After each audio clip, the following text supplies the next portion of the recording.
حاضرین محترم، اللہ رب العزت نے اپنے فضل و کرم سے ہماری اس دعا کو شرف قبولیت عطا فرمائی جو ہم نے نبی کریم صلی اللہ علیہ وسلم کی اتباع میں رجب کا چاند دیکھنے پر مانگی تھی۔ اللہم بارک لنا فی رجب و شعبان وبلغنا رمضان۔ یہ وہ دعا ہے جو نبی کریم صلی اللہ علیہ وسلم رجب کا جب چاند دیکھتے تھے تو مانگتے تھے کہ اللہ ہمارے رجب میں اور ہمارے شعبان میں برکت عطا فرما اور ہمیں رمضان تک پہنچا دیجیے۔ تو جس اللہ نے ہمیں رجب بھی عطا فرمایا اور اپنے فضل سے شعبان اور پھر نصف شعبان تک پہنچا دیا، امید ہے کہ اس دعا کا بقیہ جو حصہ ہے کہ ہمیں رمضان تک پہنچا دیجیے، انشاءاللہ وہ بھی شرف قبولیت کو پہنچے گا۔ ہمارے دل میں ہر وقت یہ آرزو اور حسرت ہونی چاہیے کہ زندگی کا کوئی لمحہ اللہ رب العزت کی نافرمانی میں نہ گزرے۔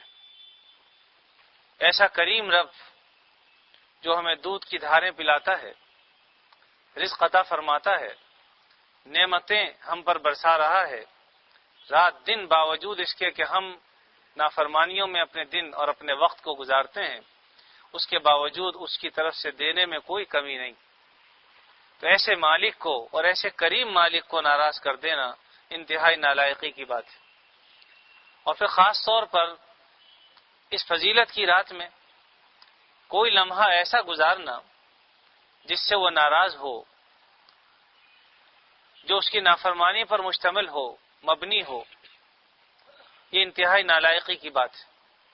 اللہ تعالیٰ کا معاملہ تو یہ ہے، ویسے تو یہ ہر رات ہی کے بارے میں ہے، لیکن خصوصیت کے ساتھ اس شب کے بارے میں کہ اللہ تعالیٰ تو پکارتے ہیں، ندا دینے والا ندا دیتا ہے، پکارتا ہے کہ ہے کوئی مغفرت کا طلبگار جس کی مغفرت کر دی جائے، ہے رزق کا کوئی طلبگار کہ جس کو رزق دے دیا جائے۔ تو اللہ تعالیٰ کی طرف سے تو پکار ہے، کمی تو ہم میں ہے، مانگنے والوں کی کمی ہے، لینے والوں کی کمی ہے۔ بات یہ ہے کہ جس طریقے سے ماں اپنے بچے کے لیے اپنا سینہ کھول دیتی ہے کہ وہ جتنا چاہے دودھ پی لے، اب یہ بچے پر ہے کہ وہ کتنا دودھ پی سکتا ہے۔ بچے میں اگر دم خم ہوگا تو جتنا چاہے دودھ پیے، ماں تو انکار نہیں کرے گی، لیکن اگر بچہ ہی ایسا ہو کہ دودھ ہی نہ پیے، تو یہی معاملہ ہمارا ہے کہ اللہ رب العزت نے تو ہم پر کرم کے دروازے کھولے ہوئے ہیں، اپنی رحمتوں کے دروازے وا کیے ہوئے ہیں۔ اب ہم اللہ رب العزت کی رحمتیں کتنے لوٹنا چاہتے ہیں، کتنا لوٹیں گے؟ جتنا چاہے لوٹو، اللہ تعالیٰ کے پاس اس قدر ہے کہ اگر وہ سب کو اتنا اتنا عطا فرما دے جس کا کوئی شمار بھی نہیں کر سکتا، تب بھی اللہ تعالیٰ کے خزانوں میں سوئی کے ناکے کے برابر بھی کمی نہیں آتی۔ اور اللہ کا معاملہ یہ ہے کہ میرے کریم سے جب قطرہ کسی نے مانگا، میرے کریم سے جب قطرہ کسی نے مانگا، دریا بہا دیے ہیں، دور بے بہا دیے۔ اللہ تعالیٰ سے ایک قطرہ مانگیے، اللہ تعالیٰ دریا عطا فرماتے ہیں۔ البتہ اتنی بات سمجھ لیجئے، بعض لوگ یہ کہتے رہتے ہیں کہ صاحب ہم اتنے عرصے سے دعا مانگ رہے ہیں، ہماری دعا قبول نہیں ہوتی۔ اللہ رب العزت پابند نہیں ہے کسی کے،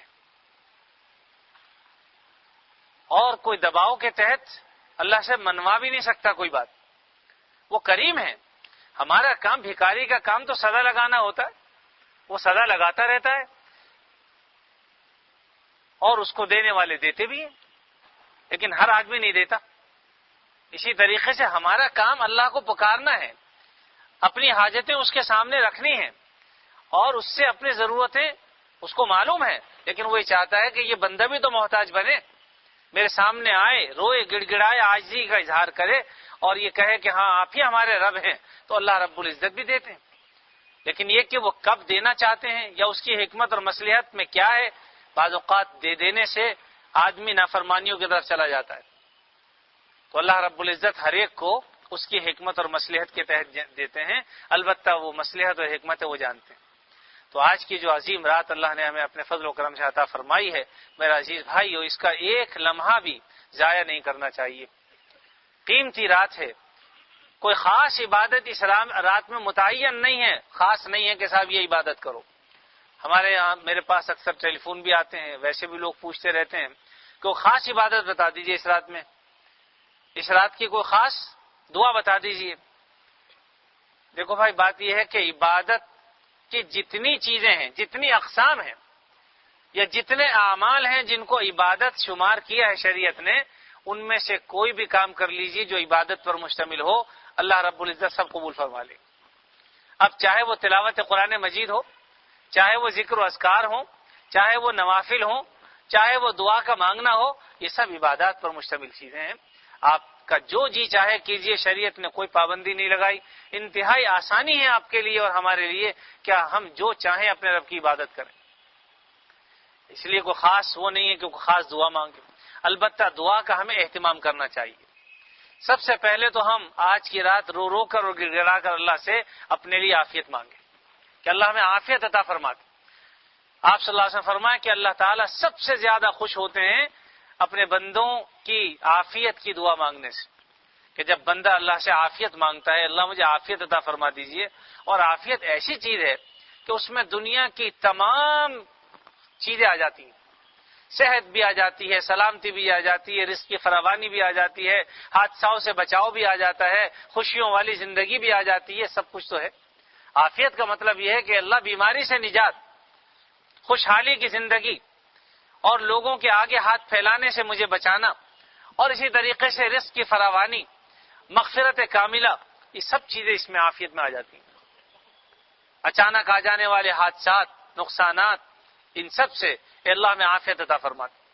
تو عافیت انتہائی جامع لفظ ہے شریعت کا، اور جب ہم اللہ سے عافیت مانگتے ہیں تو گویا دنیا بھر کی تمام چیزیں ہم نے اللہ سے مانگ لی۔ اس لیے ہمیں چاہیے اللہ سے ہم سب سے پہلے تو اپنے لیے، اپنے گھر والوں کے لیے، اپنے بچوں کے لیے، اپنی اولاد کے لیے، اپنے دوست احباب کے لیے، اپنے پورے ملک کے لیے، وطن کے لیے، قوم کے لیے، پھر پورے دنیا کے مسلمان مردوں اور عورتوں کے لیے، سب کے لیے عافیت طلب کریں کہ اللہ ہم سب کو عافیت عطا فرما دیجیے۔ جتنے فتنے ہیں ان سے بھی عافیت عطا فرما دیجیے۔ ہزاروں قسم کے فتنے ہیں دنیا میں جو پھیلے ہوئے ہیں، اور بعض اوقات یہ پتہ نہیں چلتا، واضح نہیں ہوتا کہ حق کیا ہے، سچ کیا ہے۔ تو ان سب فتنوں سے بھی اللہ ہمیں بچا کر حق پر چلائیے۔ جب ہم عافیت مانگتے ہیں تو وہ دنیا بھر کے فتنوں سے بھی ہم پناہ مانگتے ہیں کہ اللہ ہمیں اپنی پناہ میں لے لیجئے اور ان فتنوں سے ہمیں بچا لیجئے۔ اسی لیے آپ نے دعا بھی سکھلا دی، اللہم انا نسألک العفو والعافیہ والمعافاة الدائمہ فی الدین والدنیا والآخرہ۔ عافیت ایسی کہ دین، دنیا، آخرت کی، اور پھر آخر میں مزید کہہ دیا والفوز بالجنہ والنجاة من النار، جنت کی کامیابی اور دوزخ سے حفاظت۔ بتائیے اگر کسی کو یہ سب چیزیں مل گئیں، دین، دنیا اور آخرت کی عافیت اور جنت کا حصول اور جہنم سے بچاؤ، اگر یہ کامیابی ہمیں مل گئی، یہ دعا ہماری قبول ہو گئی، تو مزید کسی دعا کی حاجت اور ضرورت ہے؟ ساری ہی چیزیں تو اس میں آ گئی، کون سی چیز ایسی جو نہیں آئی؟ اس لیے اللہ سے عافیت مانگیے۔ دوسرے نمبر پر یہ مانگیے کہ اللہ ہمیں گناہ والی زندگی سے بچائیے، نافرمانی والی زندگی سے بچائیے، ایسی زندگی سے بچائیے کہ جو تیری ناشکری کا ارتکاب ہم کریں۔ اللہ تعالیٰ سے یہ بھی دعا مانگنی چاہیے۔ فرما برداری کی جب ہم نے بات کی تو پھر ساری چیزیں اس میں آ جاتی ہیں۔ جتنے گناہ کے کام ہیں، چاہے وہ گناہ چھوٹے ہوں یا بڑے ہیں، تو گناہ کا مطلب ہوتا ہے نافرمانی کا۔ اب اللہ تعالیٰ کی نسبت سے چھوٹی نافرمانی بھی بہت بڑی نافرمانی ہے۔ بادشاہ کے حکم کو ٹالنا، چاہے وہ چھوٹا سا حکم ہو یا بڑا حکم ہو، ہے تو بادشاہ کی نافرمانی۔ اس لیے اس گناہ سے بچنے کے لیے بھی اللہ سے دعا کرنی چاہیے، بچائیں گے اللہ تعالیٰ۔ لیکن ہم اپنی سی کوشش کریں۔ پھر بعض گناہ وہ ہیں جو ہم فوری طور پہ چھوڑ سکتے ہیں، وہ تو فوراً چھوڑ دیجیے، کیونکہ بعض اوقات بعض گناہ وہ ہوتے ہیں جس پر انسان کو قوت اور دسترس ہوتی ہے کہ وہ چھوڑ سکتا ہے، تو وہ تو فوراً چھوڑ دینے چاہیے۔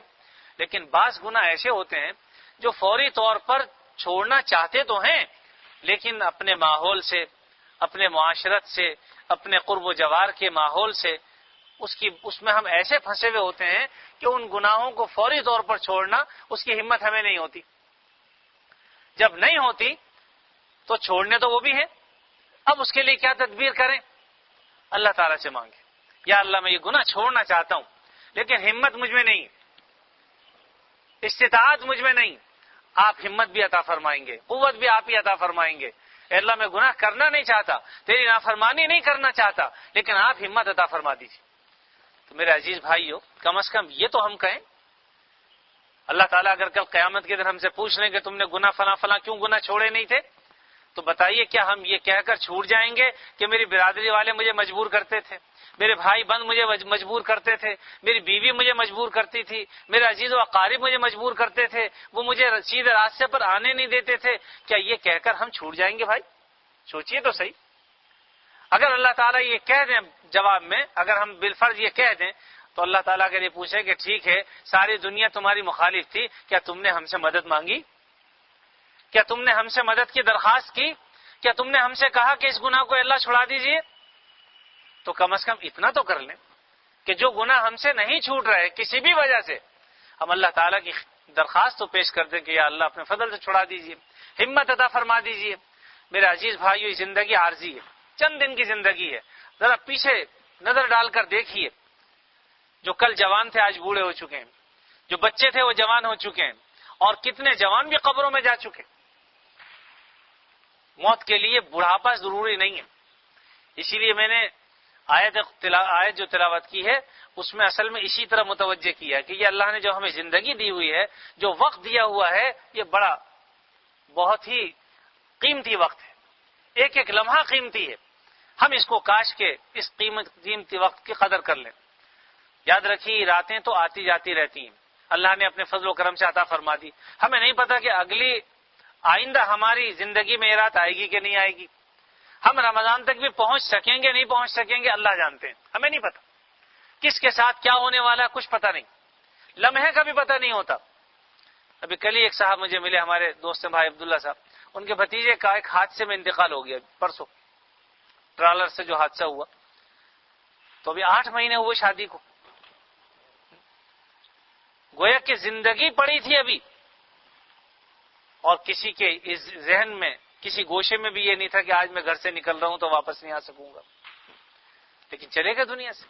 اور یہ تو یہ اس سے بھی قریب تر، ابھی 8 مہینے پہلے ہی کا غالباً یہ واقعہ ہے. یعنی 8 مہینے پہلے ان کی اہلیہ کے بھانجے تھے جن کے شوہر کے بھتیجے کا انتقال ہوا. اس سے پہلے ان کی جو اہلیہ ان کے بھانجے کا حادثے میں انتقال ہوا. آپ نے پڑھا ہوگا کہ اپنے ولیمے کا انتظام کرنے کے لیے موٹر سائیکل پہ جا رہے تھے اور جو ہے وہ بندر روڈ پر حادثہ ہوا اور زندگی سے جان دو گئے. تو ایک رات کا دولہا دنیا سے چلا گیا. آدمی تو خوشیاں منا رہا ہوتا ہے، موت جو ہے تماشا دیکھ رہی ہوتی ہے، ہنس رہی ہوتی ہے کہ دیکھو میاں یہ جو خریداری کر رہا ہے دولہا بننے کے لیے، اور کفن جو ہے وہ تیار پڑا اس کا. یہ تو تیاریاں کر رہا ہے محلات بنانے کے لیے کہ بلڈنگ بناؤں گا، لیکن موت جو ہے وہ سامنے کھڑی ہے، اس کو پتہ بھی نہیں. تو میرے عزیز بھائیو، کبھی موت سے غافل نہ ہو. بے شک مکانات بناؤ، دکانیں تعمیر کرو، بلڈنگیں بناؤ، کوئی ممانعت نہیں ہے، لیکن ان کے بناتے ہوئے بھی اپنی موت کو مت بھولو، کیونکہ موت کو بھولنے سے غفلت پیدا ہوتی ہے. اور موت یاد رکھے گا آدمی تو غافل نہیں ہوگا، اس وقت بھی اللہ کو یاد کرے گا. اللہ کے جو نیک بندے ہیں اپنے اوقات کی ایسی قدر کرتے تھے ہم سوچ بھی نہیں سکتے. امام ابن حجر رحمۃ اللہ علیہ بہت بڑے محدث گزرے ہیں، حدیثیں لکھا کرتے تھے اور اسی طریقے سے اور دیگر. تو اس زمانے میں ہمارے جیسے قلم تو ہوتے نہیں تھے کہ ایک جو ہے وہ قلم ختم ہو گیا دوسرا خرید لیا فوراً پہلا پھینک دیا. اس زمانے میں تو لکڑی کے قلم ہوتے تھے، ان کو تراش خراش کیا کرتے تھے، صحیح کرتے تھے. تو جتنے وقت میں وہ اپنی نب کو درست کرتے تھے تو ان کے سوانے میں یہ بات ہے کہ وہ فرماتے تھے کہ اتنا وقت بھی الحمدللہ میں ضائع نہیں کرتا، بلکہ اتنے وقت میں جتنی مرتبہ بھی سبحان اللہ والحمدللہ ولا الہ الا اللہ واللہ اکبر یہ تیسرا کلمہ میں پڑھ لیا کرتا تاکہ وقت ضائع نہ ہو. لازمی بات ہے ہم کتنا وقت ضائع کر دیتے ہیں. یہاں سے لے کر اگر ہم نے بندر روڈ جانا ہو یا ہم نے ٹاور جانا ہو، بس میں بیٹھے بیٹھے چاہے خاموشی سے وقت گزار دیتے ہیں یا کچھ اور الا بلا میں وقت گزار دیتے ہیں. لیکن کتنے لوگ ہیں جو اس وقت میں ذکر و اذکار کرتے ہوئے جاتے ہیں، تسبیحات پڑھتے ہیں یا درود شریف پڑھتے ہیں یا اسی طریقے سے خالی اوقات میں اللہ کو یاد کرتے ہیں. تو ہونا یہی چاہیے کہ ہم اپنے وقت کی قدر کو پہچانیں. حضرت مفتی محمد شفیع صاحب رحمۃ اللہ علیہ کی سوانے میں ہے، فرماتے تھے کہ بھئی بات تو شرم کی ہے لیکن تمہیں میں اس لیے بتا رہا ہوں تاکہ وقت کی قدر سیکھ لو. ایک تو یہ کہ حضرت مفتی صاحب کو جن لوگوں نے دیکھا ہے، اگر وہ ٹیکسی میں سفر کر رہے ہیں تو بھی کاغذ اور قلم ان کے ہاتھ میں ہوتا تھا اور مسلسل لکھتے رہتے تھے، اور حتیٰ کہ رکشے جس میں اتنے جھٹکے لگتے اس میں بھی وہ لکھنے کا کام کرتے رہتے تھے۔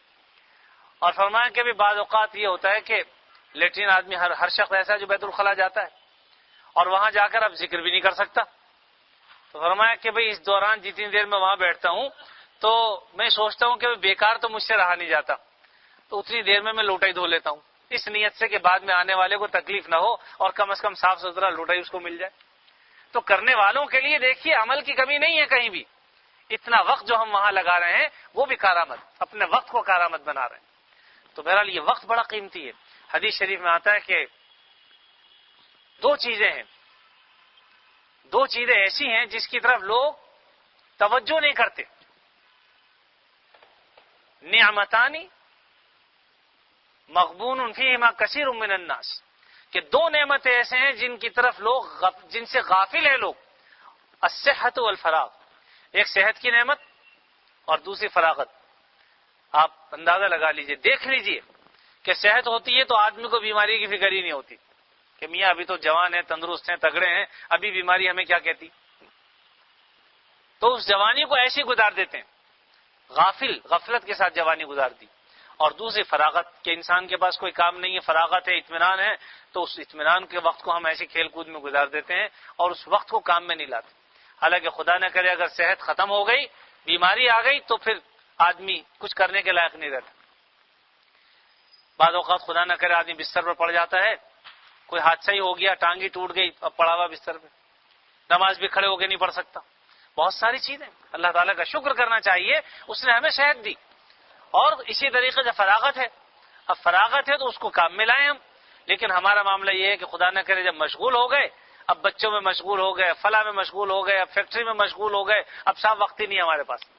بعض اوقات لوگ 3 بجے رات کو گھر پہ آ رہے ہیں کہ کیا کریں، میٹنگیں اتنی ہو رہی ہیں کہ وقت نہیں۔ اللہ نے بعض کو ایسی فراوانی سے عطا فرمایا، رات دن لگے ہوئے ہیں ان کے پاس، وقت سونے کو بھی نہیں، تو اتنے مشغول ہو گئے۔ تو اس لیے جو وقت فارغ ہے میرے عزیز بھائی، اس کی قدر کر لیں۔ حضرت عبداللہ ابن عمر رضی اللہ تعالیٰ عنہ ایک مقام سے گزر رہے تھے، ایک قبر پر دیکھا کہ ایک قبر ہے، رک گئے اور وہاں اتر کر 2 رکعت نماز پڑھی۔ تو ان کے جو ساتھی تھے وہ سمجھے کہ شاید کوئی عزیز رشتہ دار ہیں یا کوئی دوستوں میں سے ہیں جن کے جہاں پر اتر کر 2 رکعت پڑھی اور ان کے لیے دعا کی۔ پوچھا کہ کون تھے، کہا کہ تھے تو کوئی نہیں، ایک مسلمان ہی کی خبر ہے، لیکن مجھے یہ خیال آ گیا کہ آدمی یہ حسرت کرے گا۔ حدیث شریف میں آتا ہے، آپ صلی اللہ علیہ وسلم نے فرمایا، جس کا خلاصہ یہ ہے کہ مرنے کے بعد انسان حسرت کرے گا کہ کاش 2 رکعت نفل پڑھنے کا وقت مل جائے، لیکن وقت نہیں ملے گا۔ تو میں نے سوچا کہ ابھی مجھے خیال آ گیا، الحمدللہ میرے پاس وقت ہے، 2 رکعت تو پڑھ لوں میں۔ تو دیکھیے وقت کی قدر کی بات کہ اللہ نے ہمیں وقت دیا ہوا ہے، 2 رکعت پڑھ سکتے ہیں تو پڑھ لیجئے، ورنہ کل آنکھ جب بند ہو جائیں گی اور حقیقت میں اس وقت ہماری آنکھ کھلے گی۔ جب آنکھ بند ہوگی وہ وقت ہوگا آنکھ کھلنے کا، اس وقت پتہ چلے گا ہمیں کہ ہم نے اپنا وقت کتنا ضائع کر دیا۔ تو اس لیے میرے عزیز بھائیو، اللہ نے آج جو ہمیں وقت دیا ہوا ہے، جو آج قیمتی رات عطا فرمائی ہوئی ہے، اس وقت کو کام میں لائیں۔ میں نے بتا دیا کہ کوئی خاص عبادت متعین نہیں ہے، آپ کا جو جی چاہے کیجیے، چاہے سبحان اللہ پڑھیے، الحمدللہ پڑھیے، اللہ اکبر پڑھیے، اور بہتر یہ ہے کہ اگر گزشتہ نمازیں رہ گئی ہیں تو ان کی قضا کر لیجیے، اللہ تعالیٰ سے پچھلے گناہوں پر رو رو کر معافی مانگ لیجیے، آئندہ نہ کرنے کا عزم پیدا کر لیجیے، بہت سارے کام جو گناہوں کے ہم کرتے ہیں ابھی اور اسی وقت توبہ کا ارادہ کر لیجیے، اللہ تعالیٰ تو فوراً قبول فرما لیتے ہیں۔ اللہ تعالیٰ بڑے کریم، کسی کو رسوا بھی نہیں فرماتے۔ ہمارے یہاں تو آج اگر دنیا میں کسی کو ایپ کا پتہ چل جائے تو ڈھنڈورا پیٹتے ہیں، جلسے کرتے ہیں باقاعدہ، کارنر میٹنگز کے اندر اس کو باقاعدہ سامنے لاتے ہیں کہ صاحب یہ ایسا یہ ایسا یہ ویسا ہے۔ اللہ بڑے کریم، ہمارے رات دن عیوب کو دیکھتے ہیں لیکن پھر بھی پردہ پوشی فرمائی ہوئی ہے، تو اس پر ہمیں اس کا شکر ادا کرنا چاہیے یا نہیں؟ زیادہ سے زیادہ اس کی بندگی کرنی چاہیے یا نہیں؟ حضرت موسیٰ علیہ السلام کا واقعہ ایک ذہن میں آیا، ایک مرتبہ دعا فرمائی، بہت بڑا مجمع تھا اور اس مجمع میں دعا فرمائی بارش کے لیے۔ اللہ تعالیٰ نے فرمایا کہ اے موسیٰ، یہ جو تمہارے پاس مجمع ہے، اس میں ایک ایسا گناہگار بندہ ہے جس نے ہمیں اتنا ناراض کیا ہوا ہے کہ اس کی نحوست سے ہم بارش نہیں برسائیں گے، تمہاری اس دعا کو بھی قبول نہیں کریں گے۔ موسیٰ علیہ الصلوۃ والسلام نے اعلان کیا کہ بھائی ایک بندے کی وجہ سے بارش رکی ہوئی ہے، لہذا جو بھی ایسا شخص ہے جس نے اللہ کو ناراض کیا ہوا ہے وہ یہاں سے چلا جائے تاکہ اس کی نحوست سے اور لوگ متاثر نہ ہوں۔ اعلان کیا، 2-3 مرتبہ کیا، لیکن کوئی بھی نہ نکلا اور بارش شروع ہو گئی۔ اب موسیٰ علیہ الصلوۃ والسلام نے اللہ سے کہا کہ اللہ آپ تو فرما رہے تھے کہ ایک بندہ ایسا ہے جس کی نحوست سے بارش نہیں ہو رہی، اور اب یہ بندہ کوئی نکلا بھی نہیں یہاں سے اور بارش شروع ہو گئی۔ فرمایا کہ موسیٰ جب تم نے اعلان کیا تو اس بندے نے دلی دل میں ہمیں یاد کر لیا اور ہم سے توبہ کر لی، معافی مانگ لی، ہم نے اس کو معاف کر دیا اور اسی بندے کی دعا قبول کر کے بارش برسا دی۔ حضرت موسیٰ نے کہا علیہ الصلوۃ والسلام کہ اللہ اس بندے کو مجھے دکھا تو دے، کون ہے وہ؟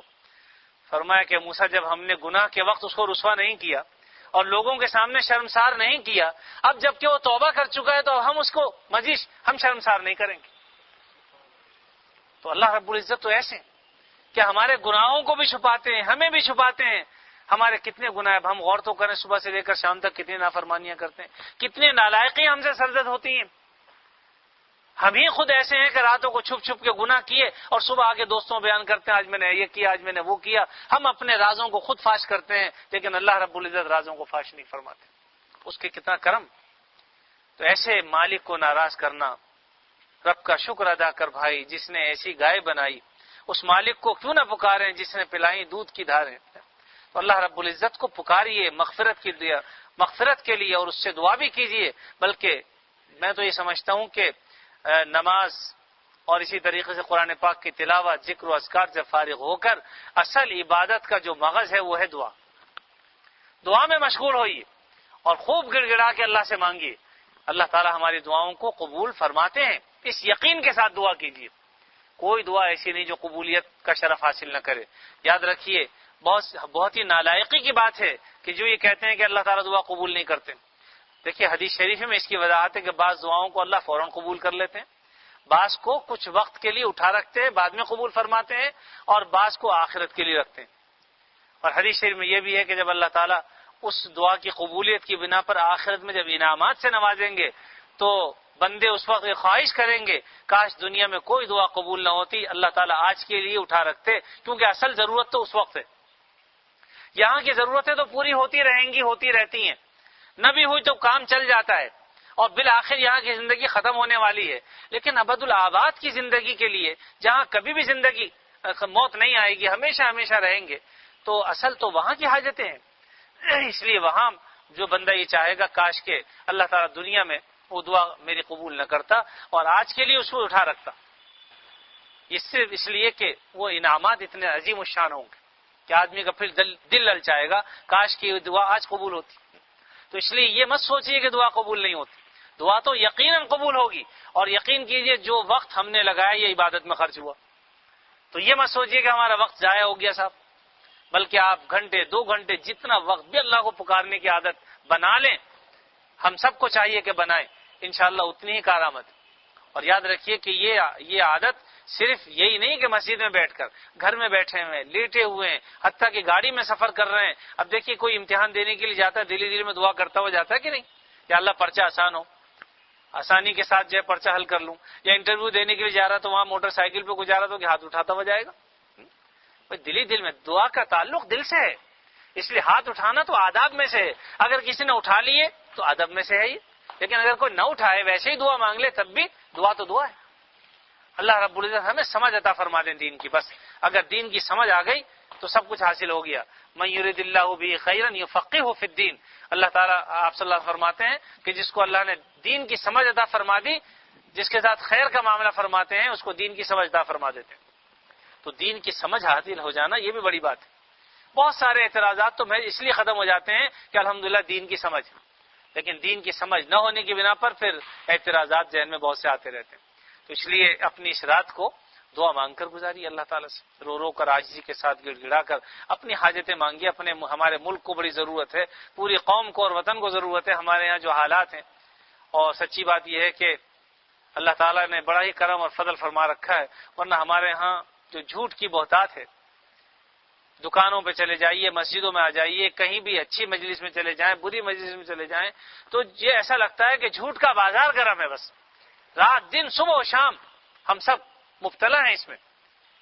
لیکن اللہ تعالیٰ کے فضل و کرم میں اس نے ہمیں ڈھیل دے رکھی ہے. لیکن دیکھو بھائی، ڈھیل جب دیتے ہیں تو وہ رسی کھینچ بھی سکتے ہیں. اس لیے اس سے پہلے کہ ہماری رسی کھینچی جائے ہمیں توبہ و استغفار ہمیشہ کرتے رہنا چاہیے. اور اس وقت سچی بات یہ اجتماعی توبہ کی ضرورت بھی ہے. اللہ تعالیٰ اپنے فضل سے ہمیں اس کی سمجھ عطا فرما دے. اس رات سے متعلق یہ باتیں تو یہ ہیں کہ چونکہ عبادت کوئی خاص نہیں، جو جی چاہے کیجیے. البتہ اگر بعض روایات میں آتا ہے کہ آپ صلی اللہ علیہ وسلم جو ہے وہ 15 شعبان کی رات کو قبرستان میں تشریف لے گئے تھے، اگر کوئی جانا چاہے تو ممانعت نہیں. اس نیت سے جائیے کہ نبی کریم صلی اللہ علیہ وسلم تشریف لے گئے تھے، ہم بھی جائیں گے. اس نیت سے اگر کوئی چلا جائے تو کوئی حرج نہیں. لیکن یہ بھی یاد رکھیے کہ لازمی اور ضروری مت سمجھیے، دو باتیں الگ الگ. کوئی آدمی ضروری سمجھے، لازمی سمجھے، تو ایسا نہیں. اور آج ہمارا تو اصل مقصد تو قبرستان میں جانے سے اپنی موت کو یاد کرنا تھا. آج ہمارے قبرستان ایسے روشن اور جھلملاتے ہوئے ہوتے ہیں اور وہاں ایسے میلے ٹھیلے ہوتے ہیں کہ کسی کو شاید ہی موت یاد آتی ہو. اور باقاعدہ اس کو کاروبار بنا لیا ہے کہ اس وقت تک جو ہے وہ ہماری جو ہے وہ دعا مکمل ہی نہیں ہوتی جب تک ہم عرقے کیوڑا اور گلاب نہ خرید لیں، اگر بتیاں نہ لے لیں اور پھولوں کی چادریں نہ چڑھا دیں. ہم سمجھتے ہیں شاید اللہ میں راضی نہیں ہوں گے. اللہ عزوجل. یہ سب فضول خرچیات، ان سے شریعت کا کوئی تعلق نہیں ہے. جو چلے گئے دنیا سے ان کو آپ کے دنیا کے پھولوں کی کوئی ضرورت نہیں ہے. اگر اللہ نے وہاں سے پھول عطا فرما دیے تو یہ آپ کے پھول تو بیکار. اور خدا نہ کرے اگر وہاں پھولوں سے محروم رہ گئے تو چاہے یہاں پر لاد دیجئے بیکار. اس لیے ان بیکار کاموں میں مت پڑیے. نہ اگربتی جلانے کی ضرورت ہے. اللہ نے اگر آگ سے محفوظ کر دیا، آپ آگ روشن کر کے آ رہا ہو وہاں پر بھائی. منع کیا شریعت نے. یہ آگ واگ جلانا یا اگربتیاں سلگانا اس کی کوئی ضرورت نہیں ہے. اس خوشبو کی ضرورت ہمیں اپنے گھر میں سلگا لو. قبروں پر جا کر آگ جلانا اور یہ سب کچھ غلط، اس سے منع کیا گیا ہے. اس لیے ان کاموں میں پیسے خرچ مت کیجیے. یہ پیسے جو آپ جو ہے 100 200 400 500 روپے خرچ کرنا چاہتے ہیں، ان کی طرف سے کسی صدقہ جاریہ میں لگا دیجیے. ان کی طرف سے کوئی اچھے کام کر دیجیے، کسی کی مدد کر دیجیے، انشاءاللہ وہ اس کے کام آئے گا. لیکن یہ آپ جو کچھ ڈال کے آئیں گے، پھول ڈال کے آئیں گے تو سوکھ جائیں گے. یہ اصل محبت کا تقاضا نہیں ہے. اصل محبت کا تقاضا یہ ہے کہ ان کے لیے کوئی ایسا کام کرو، ان کے لیے مغفرت کی دعا کرو جو ان کے کام آئے. دنیا میں تو کبھی آدمی نے گلے نہ لگایا، آج پھولوں کی چادریں چڑھا رہا ہے مرنے کے بعد. تو یہ ہمارا حال ہے. اس لیے ہمیں اس طرف توجہ نہیں کرنی چاہیے. اصل یہ ہے کہ ہم قبرستان جائیں تو ایک تو یہ کہ ان کی مغفرت کی دعا کریں کہ اللہ اس قبرستان کے جتنے بھی مکین ہیں، رہنے والے ہیں، ان سب کی مغفرت فرماتے. آپ کی دعا ان کے لیے اتنا بڑا ہدیہ اور تحفہ ہے، اتنا خوش ہوتے ہیں وہ. حدیث شریف میں آتا ہے جس طرح کوئی شخص سمندر میں ڈوب رہا ہو اور کوئی آدمی رسی پھینک دے اس کی طرف اور کہے کہ بھئی تم اس کو پکڑ لو، تو بتائیے اس کی جان بچ جائے گی کہ نہیں؟ خوش ہوگا کہ نہیں وہ کہ بھئی زندگی بچ گئی. اسی طرح سے جب مردے کے لیے کوئی آدمی دعائے مغفرت کرتا ہے تو وہ اتنے ہی خوش ہوتے ہیں. تو اس لیے اصل یہ ہے کہ ان کے لیے مغفرت کی دعا کرو. حدیث شریف میں آتا ہے ایک صحابی نے پوچھا، اے اللہ کے نبی صلی اللہ علیہ وسلم، میں جہاد پر گیا ہوا تھا، اس وقت میری والدہ کا انتقال ہو گیا. اب جب میں آیا تو والدہ کو موجود نہیں پاتا، میں ان کی کوئی مدد کر سکتا ہوں؟ میں ان کے کسی کام آ سکتا ہوں؟ فرمایا کہ ہاں، کیوں نہیں آ سکتے؟ تم ان کے لیے مغفرت کی دعا کرو. تو مغفرت کی دعا بہترین چیز ہے اپنے والدین کے لیے. اور دیکھیے ہمیں سکھائی بھی قرآن مجید میں فرمایا رب ارحمہما کما ربیانی صغیرہ 15ویں پارے میں کہ اللہ ان دونوں پر ایسا رحم فرمائیے جیسے انہوں نے بچپن میں ہم پر رحم کیا. ہم جب چھوٹے تھے ہمارے ماں باپ کس طرح ہمیں پالا پوسا. آج جن کے بچے چھوٹے ہیں جو پال پوس رہے ہیں انہیں پتا ہے اپنے ماں باپ کی قدر اب معلوم ہو رہی ہوگی انہوں نے کس طرح ہمیں پالا پوسا. تو رب ارحمہما کما ربیانی صغیرہ یہ دعا سکھلا بھی دی. اسی طریقے سے اور بہت سے مقامات پر رب اغفر لی ولوالدی وللمؤمنین یوم یقوم الحساب یہ بھی بتلا دیا. اور بھی اسی طریقے سے مغفرت کہ اپنی زبان میں بھی دعا کر سکتا آدمی، کرتے رہیے دعا. تو اس نیت سے جائیے. اور دوسرا یہ کہ جس درجے میں آپ صلی اللہ علیہ وسلم نے جس طریقے پر عمل کیا اس طریقے کو اگر ہم اس درجے پر رکھیں تو انشاءاللہ باعث اجر و ثواب. زندگی میں ایک مرتبہ آپ 15ویں شعبان کو تشریف لے گئے، اگر ہم ایک مرتبہ بھی چلے جائیں تو انشاءاللہ ہم نے حق ادا کر دیا۔ اب اس کو لازم مت سمجھیے کبھی چلے جائیں کبھی نہ جائیں۔ اسی طرح سے میرے عزیز بھائی، صرف یہی رات نہیں ہے، ہر رات شب قدر کی رات ہے اگر ہم قدر جانیں۔ اس زمانے میں کوئی خاص اہتمام اس لیے نہیں ہوتا تھا کہ ہر آدمی ہی جاگتا تھا، ہر آدمی ہی تہجد گزار تھا۔ آج ہمیں باقاعدہ جاگنا پڑتا ہے، اس کے لیے اہتمام کرنا پڑتا ہے۔ کہتے ہیں صاحب گھر میں ہو تو نیند آ جاتی ہے۔ ہمارے بزرگوں نے فرمایا کہ بھائی نیند آ جائے تمہارے تو سو جاؤ، کوئی شریعت یہ تھوڑی کہتی ہے نیند آؤ پھر بھی جاگتے رہو زبردستی، بلکہ حکم یہ ہے کہ جس حد تک، جب تک بشاشت کے ساتھ کوئی عبادت تم کر سکتے ہو کر لو۔ جماعت سے آپ نے عشاء کی نماز پڑھ لی، الحمدللہ، اس پر اللہ کا شکر ادا کر لی، اور اس کے بعد پھر جس حد تک عبادت میں مشغول رہیں، دعا میں مشغول رہیں، اس کے بعد اگر نیند آتی ہے تو سو جائیے، اور اس نیت سے سوئیے کہ آخری رات میں اٹھ کر انشاءاللہ پھر میں 2-4 رکعت اللہ توفیق دیں گے وہ بھی پڑھوں گا، اور اس کے بعد جو اللہ توفیق دیں گے عبادت بھی کروں گا۔ بالفرض آنکھ کھل گئی تو بہت اچھی بات ہے، لیکن خدا نہ کرے نہیں کھلی تو حسرت مت کیجیے۔ آپ کی نیت چونکہ جاگنے کی تھی اس لیے ثواب پورا ملے گا۔ البتہ فجر کی نماز پڑھنے کا اہتمام کر لیجیے۔ حدیث شریف میں آتا ہے جس شخص نے عشاء کی نماز جماعت سے پڑھی اور پھر فجر کی نماز جماعت سے پڑھی تو گویا اس نے ساری رات جاگ کر عبادت کی۔ اب ہماری نیتوں پر ہے، اگر ہماری نیت یہ ہے کہ انشاءاللہ صبح اٹھ کر 2-4 رکعت پڑھنی ہے، انشاءاللہ اللہ سے دعا بھی مانگنی ہے، اور جو اللہ تعالیٰ توفیق دیں گے عبادت کریں گے، اور پھر اگر آنکھ لگ جائے تو پھر اس پر حسرت مت کیجیے زیادہ، بس اللہ تعالیٰ سے اٹھ جائیں تو اپنی جماعت سے نماز پڑھیے اور اللہ سے دعا مانگ لیجیے، انشاءاللہ ساری رات جاگنے کا ثواب مل جائے گا۔ آج ہی ایک بچے نے اصل میں یہ مسئلہ مجھ سے چونکہ پوچھا کہ کل ہماری چھٹی نہیں ہے، تو میں نے کہا چھٹی ہونا کیا ضروری ہے؟ اس نے کہا رات جاگیں گے تو کل سوئیں گے۔ میں نے کہا ساری رات جاگنا کوئی ضروری نہیں ہے، آپ جس حد تک جاگ سکتے ہیں، ویسے بھی آج کل 12-1 بجے تک تو جاگتے ہی رہتے ہیں لوگ، سوتے ہی نہیں ہیں، اس وقت تک جاگ لیجیے جس وقت تک روز جاگتے ہیں بھائی، اس میں عبادت کر لے اور اس کے بعد سو جائے۔ البتہ یہ کہ صبح 12 بجے تک سوتے ہو تو 12 بجے تک نہیں سو، نماز کے لیے اٹھو، جماعت سے نماز پڑھو، پھر چاہے سو جاؤ۔ تو اللہ تعالیٰ اس کی تو اتنا اگر ہم تھوڑا سا اہتمام کر لیں تو بے شک اپنی ڈیوٹی پہ بھی کل جائیں گے۔ ممانعت تھوڑی ہے، ہمارا دین چھٹی کا نہیں کہتا کہ چھٹی کرو، جمعے کے دن کی بھی چھٹی شریعت میں نہیں ہے، اگر کرنی ہی ہے تو جمعے کی کر لو، یہ ایک الگ بات، لیکن چھٹی نہیں ہے۔ قرآن مجید تو یہ کہتا ہے کہ اذا قضیت الصلاۃ فانتشروا فی الارض، جب تم جمعے کی نماز سے فارغ ہو جاؤ تو زمین میں پھیل جاؤ، وابتغوا من فضل اللہ، اور اللہ کا فضل تلاش کرو، اور مراد یہ ہے کہ رزق، یعنی اب جاؤ کاروبار کرو، تجارت کرو، جہاں جانا جاؤ، ممانعت نہیں۔ تو بہرحال اصل بھائی بات یہ ہے کہ اس رات کی ہم قدر کر لیں، اور پھر صرف یہی رات نہیں، اللہ سے یہ بھی دعا کریں کہ اللہ ہمارے لیے ہر رات شب برات کی رات ہو جائے، ہر دن عید کا دن ہو ہمارے لیے، اور ہر شب برات ہو، یعنی جس طرح ہم آج اہتمام کر کے آئے ہیں، اے اللہ ہمیں روزانہ اہتمام کی توفیق عطا فرما دے۔ سچی بات یہ ہے کہ مسلمان کا وقت تو ایسا ہونا چاہیے کہ اسے مزید کسی کام کی ضرورت ہی نہیں ہونی چاہیے۔ میں ہمیشہ یہ واقعہ سناتا بھی، ایک بزرگ سے کسی نے پوچھا، یعنی ایک صاحب تھے، انہوں نے اس بات کا اہتمام کیا کہ وہ مختلف بزرگوں کے پاس گئے، اور سب سے انہوں نے ایک ہی سوال کیا کہ اگر آپ کو یہ پتہ چل جائے کہ زندگی کا ایک دن باقی ہے تو آپ کیا عمل کریں گے؟ مختلف جوابات لوگوں نے دیے۔ ایک بزرگ کے پاس جب گئے تو انہوں نے جو جواب دیا وہ اصل میں قابل اتباع ہے ہمارے لیے۔ انہوں نے فرمایا کہ ابھی میرے پاس الحمدللہ اضافے کے لیے کوئی چیز ہے ہی نہیں، میں جو روز کرتا تھا وہی اس دن بھی کروں گا، اس لیے کہ اضافے کے لیے میرے پاس کوئی چیز نہیں ہے، میں نے اپنے سارے اوقات کو الحمدللہ اس میں بالکل اس کی ترتیب بنائی ہوئی ہے، اس لیے میرے پاس اضافے کے لیے کچھ نہیں۔ تو اللہ کرے کہ ہمارے شب و روز ایسے ہی ہو جائیں۔ اب دیکھیے شریعت یہ نہیں کہتی کہ بھئی جاگتے رہو، ہاتھ میں تسبیح پکڑے رہو، لمبی چوڑی جو ہے وہ جبہ پہن لو، مسجد کے کونے میں بیٹھ جاؤ، نہیں بھائی، سارے کام دنیا کے جو کام ہیں وہ کرے، کوئی ممانعت نہیں ہے۔ اچھی نیت سے دنیا کے کام بھی دین بن جائیں گے آپ کے، رزق حلال کما رہے ہیں، اپنے بچوں کو لا کر رزق کھلا رہے ہیں اور ان کی کفالت صحیح طور پر کر رہے ہیں، تو یہ جو کچھ آپ صبح سے لے کر شام تک اور یہ اس نیت سے کر رہے ہیں کہ اللہ نے ہماری ذمہ داری رکھی ہے کہ ہم اپنے بچوں کے لیے رزق کا انتظام کریں، بندوبست کریں، ہم وہ کر رہے ہیں، انشاءاللہ یہ سب عبادت میں داخل، یہ بھی عبادت ہے۔ اس کے بعد آ گئے اپنے اوقات پر نماز پڑھ لی، وقت پر آ کر سو گئے، تو یہ سونا جاگنا سب عبادت ہی عبادت ہے۔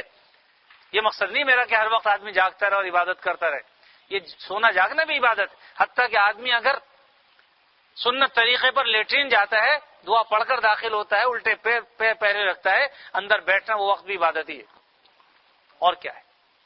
حتیٰ کہ آدمی اپنی بیوی کے پاس جاتا ہے، گو بظاہر اپنی خواہش پوری کر رہا ہے، لیکن اگر وہاں بھی یہ نیت ہو کہ اللہ نے حق رکھا ہے اس بیوی کا مجھ پر، اور گناہ سے بچنے کے لیے اللہ نے یہ حلال راستہ مجھے عطا فرمایا ہے، تو دیکھیے یہ ضرورت پوری کرنا یہ بھی عبادت ہی عبادت۔ صحابہ کرام تو ہماری طرح نہیں تھے، ہم تو ایسی بات کرتے کہتے مسجد میں ایسی بات کر رہے ہیں، یعنی بعض لوگ ایسے بھی۔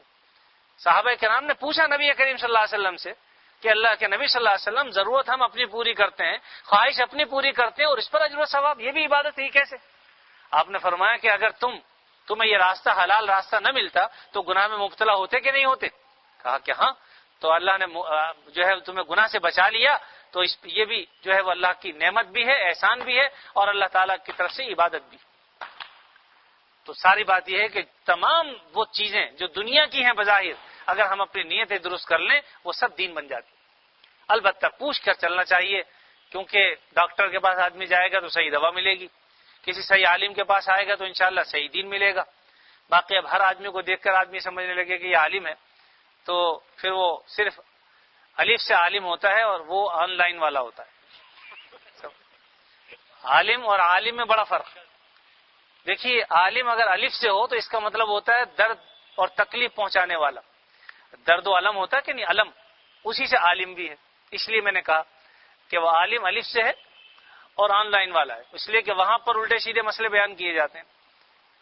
تو اس لیے صحیح عالم سے، چاہے جس پر آپ کو اعتماد ہو، میں یہ نہیں کہتا کہ فلاں سے پوچھو اور فلاں سے پوچھو، میں نام بھی نہیں لیتا کسی کا، جس شخص کو جس پر اعتماد ہے وہ جا کر ان سے مسئلہ پوچھ کر عمل کر لے، بحث مباحثہ مت کرے، الجھے مت کسی سے کہ فلاں نے یہ کہا فلاں نے یہ کہا۔ ارے بھائی تم جس ڈاکٹر سے علاج کرا رہا وہی دوا لیتے ہو کہ نہیں لیتے؟ کسی اور کے پاس جاؤ گے تو وہ دوا نہیں لکھے گا، وہ کوئی اور لکھ کے دے گا، وہاں اعتراض کوئی نہیں کرتا کہ اس نے یہ لکھ کے دے دی، اس نے وہ لکھ کے دے دی، وہ دوا بھی کھا لیتا ہے یہ دوا بھی کھا لیتا ہے بغیر اعتراض کے۔ لیکن یہاں پر دین کے معاملے کے اندر کیسا، وہاں گئے تھے تو اس نے یہ کہا، یہاں جاتے ہو تو اس نے، ارے بھائی تمہیں اگر اس پہ اعتماد اس پر عمل کر لو، بات ختم ہو گئی، بحث میں کیوں پڑتے ہو؟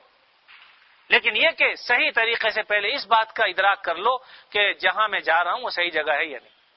اگر آپ کو اعتماد ہو جائے ان کی دینداری پر، ان کے طریقے پر، تو پھر اس کے مطابق عمل کر لو بس۔ یہ بات میں نے اس لیے عرض کر دی کہ بحث مباحثے سے نہ تو دین پر عمل ہوتا ہے بلکہ اور گناہ میں انسان مبتلا ہوتا ہے۔ بحث مباحثے مت پڑیے، پہلے ہی ہمارے پاس کھونے کے لیے ہم نے بہت کچھ کھو دیا، اب پانے کے لیے تو بہت کم وقت ہے، تو اپنے اوقات کو اچھے کاموں میں لگائیں۔ تو ایک کام تو یہ کر لو بھائی، رات کو جاگ کر جتنی دیر ہو سکے عبادت کریں، صبح جماعت سے نماز پڑھیے، اور اسی طریقے سے روزے کا معاملہ یہ ہے کہ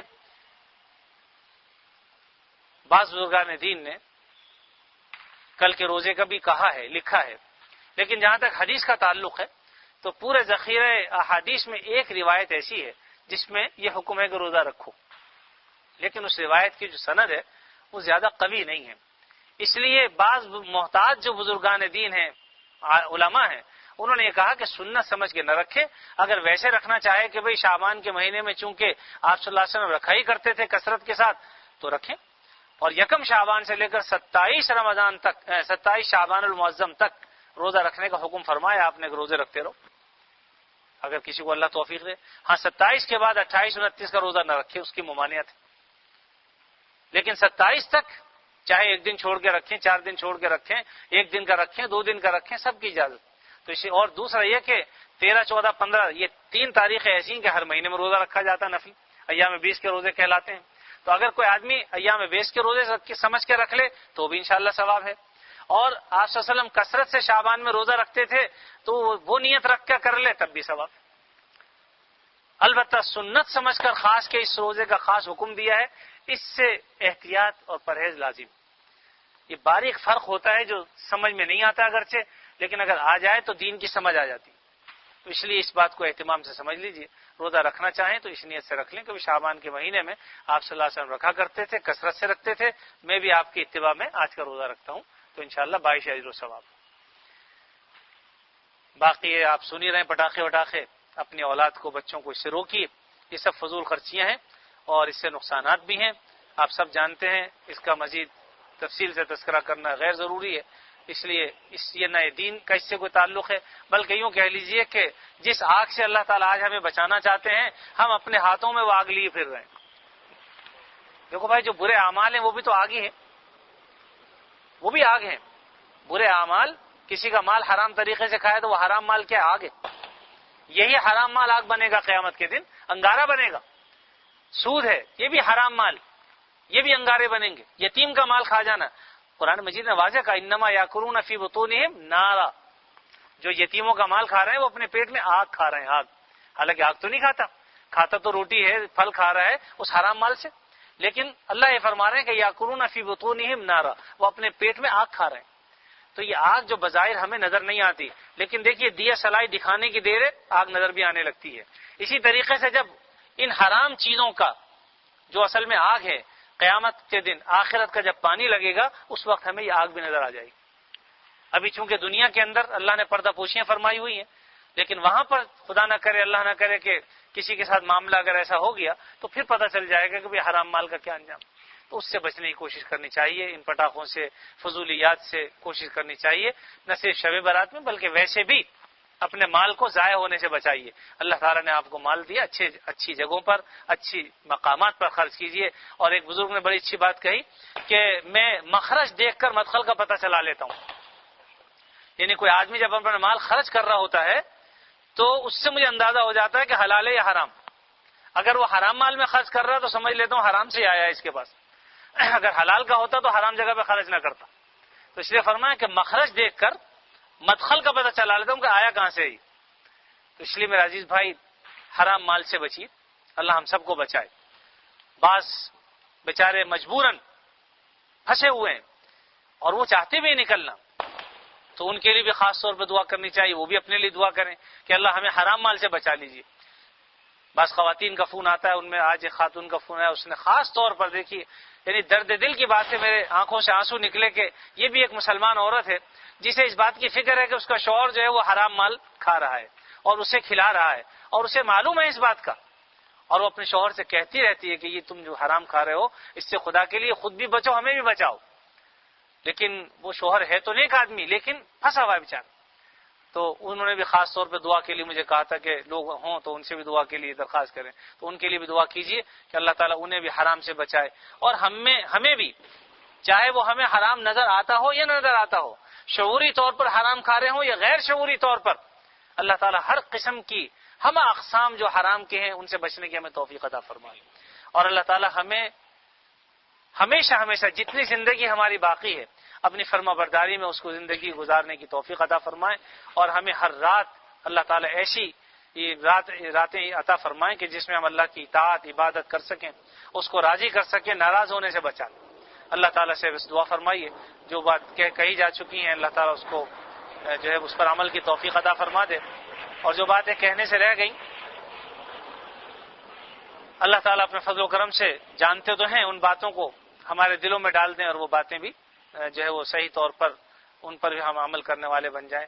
آخری بات رہ گئی، دیکھیے بات ذہن میں آ گئی، شب رات کا حلوہ بھی کوئی چیز نہیں ہے بھائی. ویسے تو آپ رات دن کھائیے، کوئی ممانعت نہیں ہے، کوئی ناجائز اور حرام چیز نہیں ہے، لیکن ایک چیز رسمن جو کی جاتی ہے تو اس رسم سے بچیے. ساری بات دیکھیے ہم سب خود جانتے ہیں اس بات کو کہ انما الاعمال بالنیات، اعمال کا دار و مدار نیت پر ہے.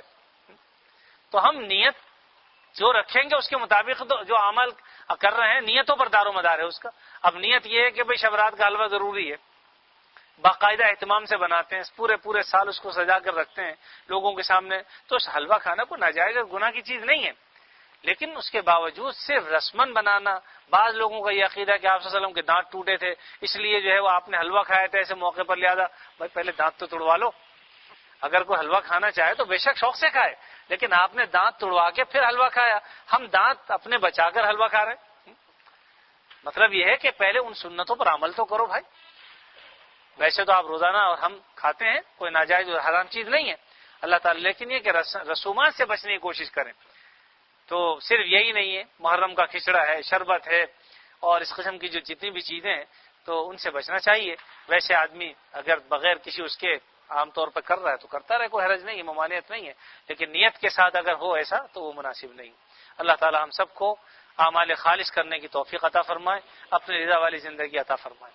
الحمدللہ رب العالمین والعاقبۃ للمتقین والصلاة والسلام على رسوله الكريم سيدنا ومولانا محمد وعلى آله وأصحابه أجمعين لك الحمد على ما قضيت ولك الشكر على ما أعطيت تباركت ربنا وتعاليت نستغفرك اللهم من جميع الذنوب والخطايا ونتوب إليك لا ملجأ ولا منجأ ولا ملتجأ منك إلا إليك اللهم إنا نعوذ برضاك من سخطك وبمعافاتك من عقوبتك وبك منك لا نحصي ثناء عليك أنت كما أثنيت على نفسك۔ اے اللہ، اے ہمارے کریم مالک، اپنے فضل و کرم سے ہم پر رحم فرما دیجئے، ہماری مغفرت فرما دیجئے۔ آپ نے اپنے فضل و کرم سے یہ رات ہمیں عطا فرمائی ہے، اس رات کے جتنے فضائل ہم نے سنے ہیں اے اللہ وہ تمام فضائل ہمیں عطا فرما دیجئے۔ اے اللہ ہمیں اس کا مورد بنا دیجئے، اے اللہ ہمیں اس کا مستحق بنا دیجئے۔ یا اللہ ہمیں اپنے اعمال بد کا خوب علم ہے، ہم جانتے ہیں رات دن تیری نافرمانیاں اور گناہوں میں ڈوبے ہوئے ہیں اے اللہ، لیکن آپ کریم آقا ہیں، اپنے فضل و کرم سے ہم پر کرم فرمائیے، رحم فرمائیے۔ اے اللہ رحمتوں کے عنایتیں فرما دیجئے، اے اللہ ہمیں اپنی رحمت میں چھپا لیجئے، اے اللہ ہمیں اپنی رحمت میں چھپا لیجئے۔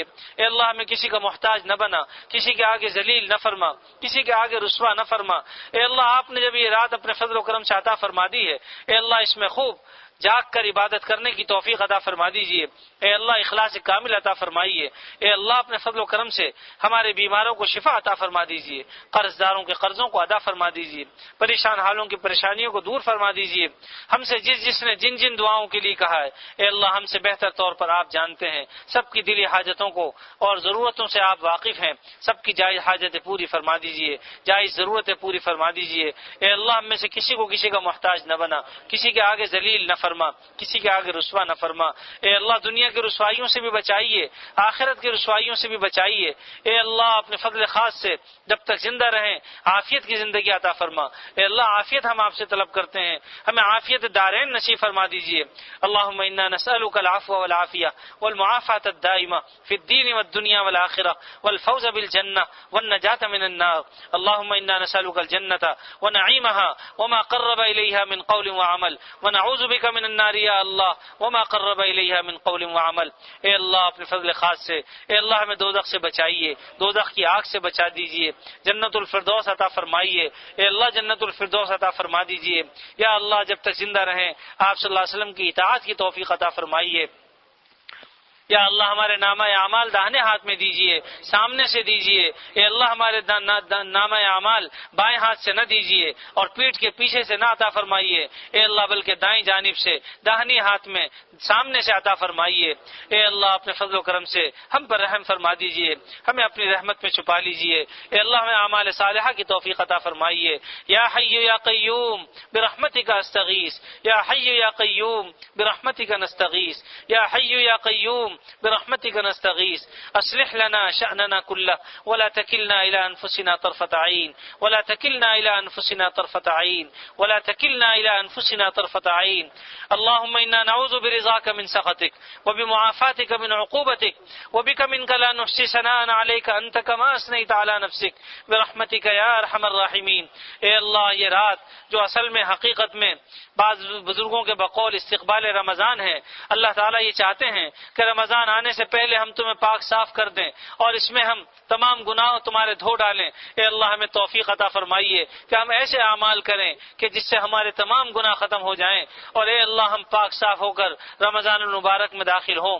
الہ العالمین اپنے فضل و کرم سے ہمارے سارے گناہوں کو اے اللہ دھو ڈالیے، سارے گناہوں کو معاف کر دیجئے، ہماری مغفرت کاملہ فرما دیجئے۔ اے اللہ ہمارے والدین جو دنیا سے چلے گئے، جس کے بھی والدین چلے گئے یا دونوں میں سے کوئی ایک چلا گیا، اے اللہ ان کی مغفرت فرما دیجئے، اے اللہ ان کی قبروں کو جنت کا باغ بنا دیجئے، اے اللہ ہمارے والدین کی مغفرت فرما دیجئے، اے اللہ ہمارے عزیز و اقارب رشتہ داروں کی مغفرت فرما دیجئے، اے اللہ ہمارے آبا و اجداد، ہمارے عزیز و اقارب، ہمارے رشتہ دار، ہمارے عزیز، ہمارے دوست احباب جو بھی دنیا سے چلے گئے سب کی مغفرت فرما دیجئے۔ اے اللہ ہماری مسجد کے نمازی بہت سے اے اللہ مجھے یہاں 21 سال ہو گئے تقریباً، اور اس 21 سالوں میں بہت سے لوگ جدا ہو گئے، ان سب کی مغفرت فرما دیجئے، ان سب کے درجات کو بلند فرما دیجئے، اے اللہ سب کے درجات کو بلند فرما دیجئے، سب کی قبروں کو جنت کا باغ بنا دیجئے، اے اللہ اپنے فضل و کرم سے ہم جب تک زندہ رہیں ہمیں عافیت کی زندگی عطا فرمائیے، آپ صلی اللہ علیہ وسلم کے طریقوں کے مطابق زندگی گزارنے کی توفیق عطا فرمائیے، اے اللہ ہمارا ہر دن عید کا دن بنا دیجئے، اے اللہ اعمال کے اعتبار سے ہر دن عید کا دن بنا دیجئے، اور اعمال کے اعتبار سے ہر شب برات بنا دیجئے، اے اللہ اپنے فضل و کرم سے ہمیں دائمی طور پر 5 وقت کی نماز با جماعت پڑھنے کی توفیق عطا فرمائیے، اے اللہ رمضان کے روزے رکھنے کی توفیق عطا فرمائیے، مال کی زکوٰۃ ادا کرنے کی توفیق عطا فرمائیے، اور اس کے علاوہ اے اللہ جہاں ضرورت ہو وہاں خرچ کرنے کی توفیق عطا فرمائیے، اے اللہ حج کرنے کی توفیق عطا فرمائیے، اے اللہ مال کی زکوٰۃ ادا کرنے کی توفیق عطا فرمائیے، اپنے راستے پر خرچ کرنے کی توفیق عطا فرمائیے،